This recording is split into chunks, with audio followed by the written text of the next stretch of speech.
World War II, Germany invaded the Union of Soviet Socialist Republics, leading to its total collapse and the occupation of Russia up to the Urals and the AA line.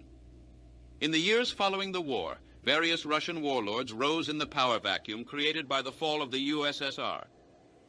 Loyal Soviet generals under the leadership of Voroshilov formed the West Russian Revolutionary Front to force the Germans out of Russia.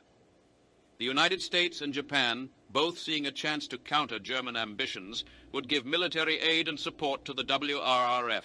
When the German economy imploded, the WRRF took the opportunity and launched a massive attack.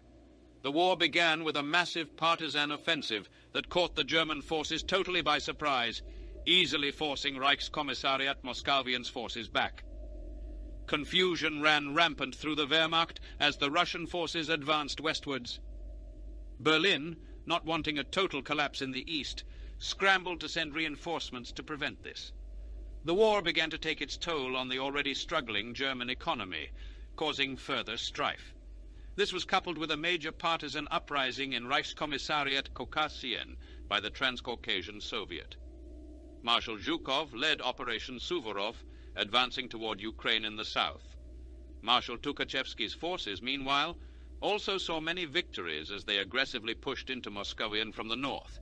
Gorky, Pensa, Arkhangelsk, and Plesetsk were all soon seized by the advancing Russian forces. The front used the momentum from these early victories to great effect, and their army, swelling in size as newly liberated Russians in former Moscovian territory, joined the war against the Germans. The German High Command turned to desperate means to stave off the collapse of their front line. One such measure was the creation of the Russian Liberation Army under Andrei Vlasov. In desperation, the Germans even allowed the creation of the Committee for the Liberation of the Peoples of Russia, KONR, the embryo of a free Russian republic that would rule over areas liberated by the German counter-offensive. The internal struggle in the Reich culminated when SS forces attempted a coup against the Wehrmacht in the east, with the intention of destroying the army to seize power in Germany.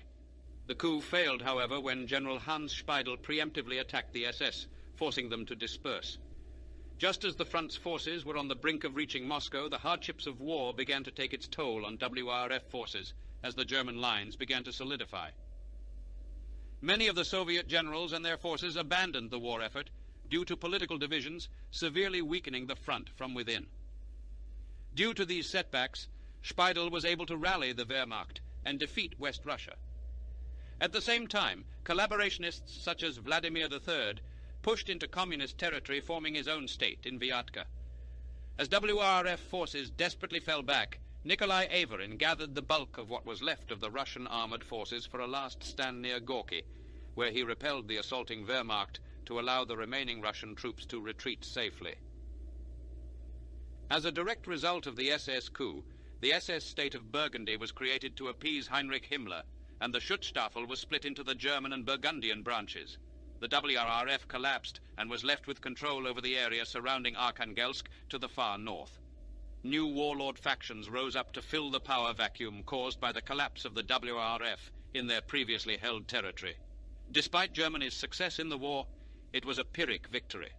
The war strained the already reeling German economy even more so, and severely weakening Reichskommissariat Moscovian, which never managed to retake the AA line or many of the cities they had lost during the front's advance.